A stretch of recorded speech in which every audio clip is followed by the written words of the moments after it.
the fact that you raised so much awareness and allowed me, yourself, David Holiday, and Howard, who does covering our recovery as well. You guys have been able to just teach me so much about what recovery really means on all fronts, as far as all the aspects are concerned. You think about it, but you don't really lock in until you sit down and observe the actions of a Mike Drose or David Holiday or Howard Collado and listen to their stories and all the fine guests that we've had as well. Never want to disclude them. But Mike, like I said, whether it's on a podcast or not, way before we started these shows, you were helping people, and you continue to do that, and you do it because it's the real LOL for you, the real labor of love. That's what it is for you, and that's what resonates with the masses. We're just along for the ride, and thank you for the kind words, my friend. You got this it. Is before we and guys, David Holiday will be joining us for 2 segments. So before I have David Holiday, just kick back and relax and enjoy Christmas. Andy Nichols has a question for David. Good character. How do you explain crooked David Holiday? Crooked. Not the strong words on Christmas. We're trying to celebrate and be in a festive crooked. What is that, David? I don't know. There's a couple of crooked and character mixed into one. I'm not exactly sure what characters I do. But on stage, when it comes to anything with the WWAB family, I only give you the real David Holiday. That's it. That's it. That's a lot more than anybody can ask for. Heather Poole. Hey, ARC, Merry Christmas. Hey, Heather. Thank you, Heather. Travis DeLong. Travis and Robert Yates are watching with you all. Thank you for watching. We appreciate that so much. And, of course, Mike, we do appreciate you. One more comment, I think, for Dave again. Andy Nichols. Again, Andy's trying to get here. Couldn't you give poor Duke the day off for Christmas? Duke never asked for it. Oh, man. I love doing this. I love being here. Are you kidding me? We live for this stuff. Yeah. We live for it, guys and gals. David Holiday, we will be seeing you soon, my friend. Any words for our viewers, for Mike, for anybody? Oh, boy. Merry Christmas. Glad to be on it. I always love coming on this show. I look forward to it so often. I so enjoy the support that I get from everyone involved in this show. I can't wait to get back on, and we got some games to play later on today. Oh, wait a minute. This is an update, guys and gals. I just received some footage before David goes, because, again, we usually start around the 20-minute mark, so we got about 2 more minutes. This is very vital. Mike just texted me over here, Drose, and he said, where is Howard really? Well, guess what? You ask, and I will make sure that I provide. This is footage. We have not seen Howard. David Holiday was trying to do his best and kind of maybe talk some guy into maybe taking Howard to the hospital when he saw this last Saturday in the green room. He didn't expect this to happen. But in case you missed it, here's Holiday over here. Hats Holiday. Right? Yeah, he's taking a nap, when he should be working. Look again. Look at this. There's somebody there with Howard. Yeah, look. I'm sure it's just someone checking in on him. Oh, why has he got a ski mask on? It's cold in Brooklyn. Very. Yeah. Unreal. Yeah. I think what Dave was doing was making sure that Howard is still breathing. And that guy, again, you guys got to remember, in the Northeast, it's really cold. Howard doesn't pay his heat or his electric bill at all. So whoever that was in that room probably was a little frigid and cold and walked in there, and he gave David the A-OK. Howard's doing okay. So. Because he saw the concern on my face, and he assured me that he was fine. And thank you for whoever it was. Looked to me like you were in cahoots with whoever that was. No, come on. No. It looked like to me. No, listen. I know. Guy was a father to his child. Quacks into the duck. Quack, quack. No, he's David Holiday. A guy, look at this. The guy shows up here when Howard's not ready. He's a pro. And David Holiday, speaking of being a pro, we will be seeing you soon, my friend, on 2 other segments. Can't wait either. Excellent.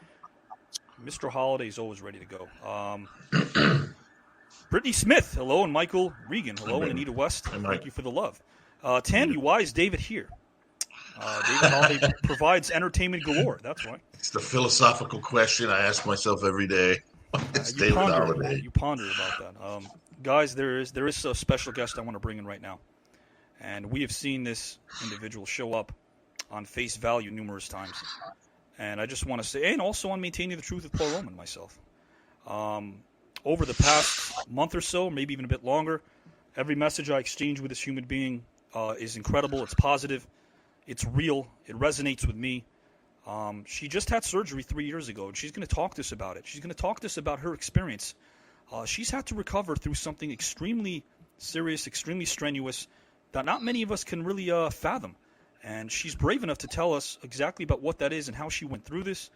I want to bring her in, and I also want to let everyone know that the story that she shares, as it pertains to Michelle, her daughter, is something that speaks to me, and it speaks to Bill, and it speaks to Drose, and it speaks to all of us, because she's a real hero, and she's been able to move forward and help other people that have dealt with similar situations. And tonight, she's going to be talking about something she was diagnosed with at 6 months. That's how young she was when she was diagnosed with this illness. I want to bring in Mindy. How are you, Mindy? And welcome to the program. Good evening, guys. Merry Christmas. Merry Christmas. Hi, Mindy. Welcome to the show. Thank you all for having me. Absolutely, absolutely. How's your Christmas so far? How's it been?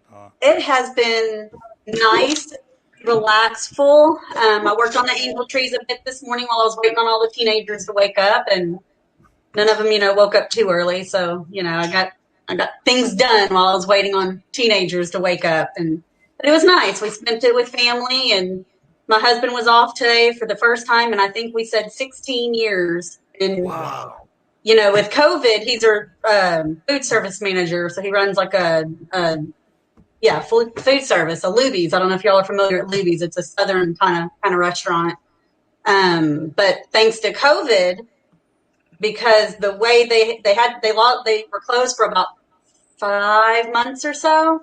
But when they came back, being we're somewhat of a small town, and then Houston area, they made enough money to be closed for Christmas this year, and that's the first time in 16 years he's been off on Christmas Day. Wow. So we're taking that as a blessing to an extent, even though he was out of work for 5 months, and sure. So we had to redo our entire Christmas tradition because he's never home on Christmas. So the kids were very kind of unhappy that we didn't do gifts at 12:01 last night and had to wait till today. Well, I hope you turned off all the alarm clocks and just don't even think about time at this point, because you're spending yes. a lot of all time alarm together. clocks were off today. That's great. And again, Mindy, Merry Christmas to you. And I want to say this to you once again. I always say this every time you're on the broadcast. You're a true hero. I message you that. It comes from the heart. There is something that you were diagnosed with when you were 6 months. What was that exactly? So I have hydrocephalus. And so I'm one of those people, I need terms talked down to me as small as possible where a 5-year-old could understand it. And so basically what it is for the normal human being, you have fluid around your brain, but your body drains it throughout properly. So it just automatically flows and disperses where it needs to go. Well, my body wasn't doing that. And so it was basically all forming at my head. And so I had an unusually large head at 6 months of age.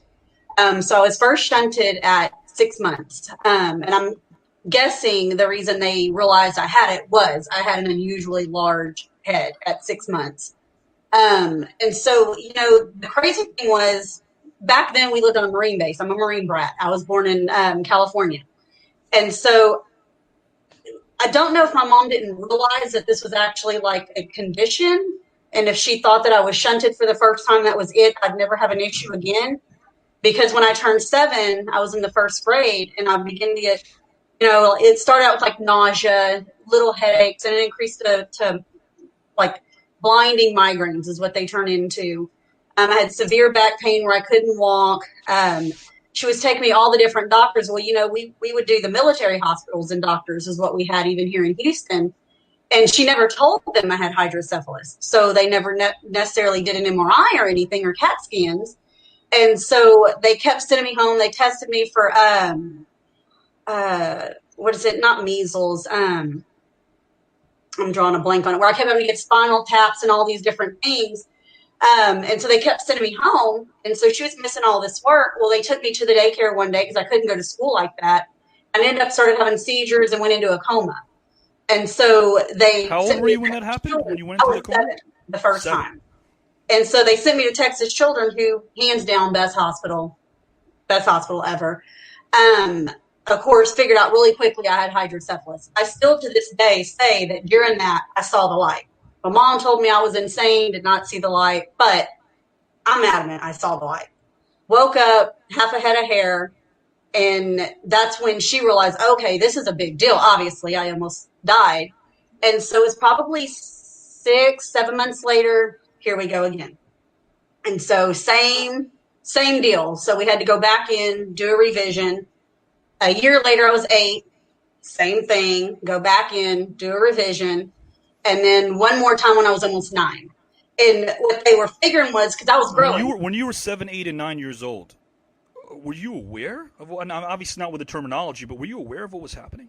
Kind of. Not really, but kind of. And so, like, the second time my shunt broke, I swear I felt it. Because it was like, I felt like this snap. Because it's right here. It goes from here, and it goes into my abdomen. And I was homesick that day, but I was kind of one of those kids, I didn't like school a whole lot anyways. So I don't think I was really sick that day when I started that day being home. But by midday, I felt it. It was this weird, almost like a dizzy feeling. And then from there out, I was done. And it was partially because I was growing. And so from 7 to 9 is when I did all my growing.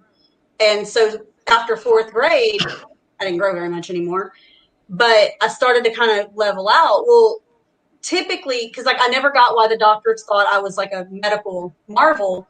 Every time I'd go in there, he'd want to see my report cards. I was a straight A student. I didn't even need to be in school to get straight A's. Because I missed a lot of school, but I was a straight A student. I never had below 95. And so he'd always want to see my report cards because he didn't believe me. Well, then when I got to junior high, I was in band. I always, like, every time they had like a writing, like newspaper, I was on the school newspaper. I was in the band. I was always first chair in band. And he would always be like, okay, and he was always asking, well, I didn't realize how most of us, not all of us, but usually have some kind of, developmental delay. And so for me, like my right side, the side my shunt's on, I don't see very well in it. I'm technically legally blind in it.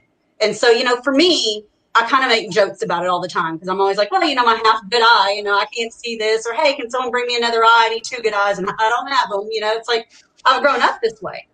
And so up till 3 years ago, I lived from 9 all the way to 40 with no issues. And so I was able to have kids. I had, I birthed my kids with, we were of course monitored because again, I wasn't allowed to push because anything with pressure on the head, they concerned with breaking the shunt or causing a malfunction with it. Because so as you were getting older, it's not like this became an afterthought or anything like that. It did to an extent, though.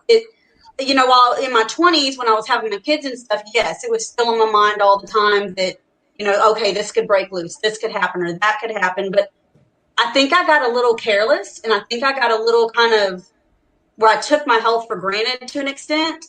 And so when I went through a good phase after Michelle was killed, where I plumped up. I was a good sized girl. I was, I was eating good. I was eating my feelings, and so I was eating good. And so we were involved in church, and they started like a workout group, like a fitness group. Well, I was a good sized girl, but I wasn't necessarily interested in the fitness group because of working out. I didn't want to work out, but I wanted to be with the sisters. And so my thought was 3 times a week, I can come hang out with these ladies. We can fellowship. I won't really work out. Well, I started working out, and I started doing I started losing all kinds of weight. And so my workouts got tougher and tougher, where I would do probably you guys, this is nothing, but maybe like 100 sit-ups a day, 100 push-ups a day, things like that. And then this was 3 years ago for the youth trip. We took all our youth kids to Colorado. And so, these youth kids are telling me I can't go on the highest mountain to tube down because it's too big for my old self. Well, I couldn't let the youth kids prove me wrong. So I climbed the mountain with my monstrous tube, and I was going to go down that thing, and I wasn't going to wear a helmet because the kids weren't, I'm not wearing one either. Well, I did it. No problem. I had a blast, but you caught a lot of air as you were coming down. So it would probably be the equivalent of falling. But I felt fine until the drive home. And that's when I had my first major migraine. It was major. And again, it was still an afterthought to me, though. And I'm a horrible patient. I'm going to throw that out there. I'm one of the worst patients there is. And so it probably took a month before I went to the emergency room. I'm not one of those that calls in sick to work. So I was working with these migraines, or I'd wait till someone came in, and I was just like, okay, I shouldn't even be driving home, and I'd have someone have to come get me because I was that bad. And so it was graduation weekend, and my youth kids were graduating, and I'm not going to miss my babies graduating. I'm their youth leader. I have to be there. Yep. And so I was there that night with a migraine. I remember being home, And then at some point, my husband decided to rush me to the emergency room, and I